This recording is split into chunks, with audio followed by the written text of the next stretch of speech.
I know Rob Reilly, keynote. That excellent choice. I mean, chef's kiss. There you go. When you bring somebody in, I've seen, again, I worked for the Martin agency. So when Kristen Cavallo would go into, independent or small agency environments, there is an interesting, I would say somewhat a cognitive dissonance of bringing somebody from a holding company coming in to talk to small agencies and independent agencies. But I also know that people love that perspective and that point of view. So excellent choice on Rob, of course. What were some of the things that you felt he brought to the mix that were important for small agencies? Well, you mentioned Kristen. She keynoted the previous year. Right? Exactly. And I think that, there are some issues that are germane to an agency, no matter whether you're big, whether you're small, whether you're medium-sized. And so, for example, Kristen had been around the time of that whole Coinbase thing. And oh, geez. Yeah. But she had really stood up for the business as a whole. Right. She really put herself out on the line.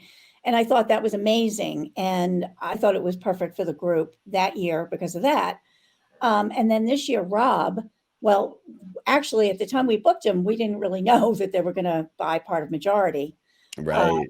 So it was sort of a perfect storm there. But that, and again, it's a huge agency showing support for a smaller agency, which is rocketed on its own, of course. Mm-hmm.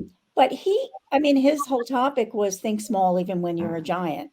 Mm-hmm. And he talked about, Rob didn't always work for holding companies, right? Right. He, started out, with some small agencies and his whole experience at Crispin. And I thought he was really good in that he talked about his own experience. He even talked a little bit about, he had written something called "I'm a Recovering Asshole." I remember that. Yeah. Same mistakes he made, right. on the way up and what he learned from them. But he also brought things like saying to the agencies, well, don't say I can't do good work because I don't have the budget. He said there was no budget for Fearless Girl. And look at it now. So I think, and he was very inspirational. And so many of the people in the audience knew him because they worked for him at one time or another. It's like old home week sometimes. So right. Yeah. And I would say also like what he added was, he tried to bring elements of, he propped up with small agencies he thought were doing really great work. And, he even, I think one line that I know a founder of an agency told me stuck out to them was that, he admitted on stage that he was always a little too scared to start his own agency, right? And that sounds, funny coming to, the global CCO of WP, So I think people need to hear that, right? It's that right. is important, and it's a risk, but it's also something that isn't for everyone. But if it's for you, like that's special.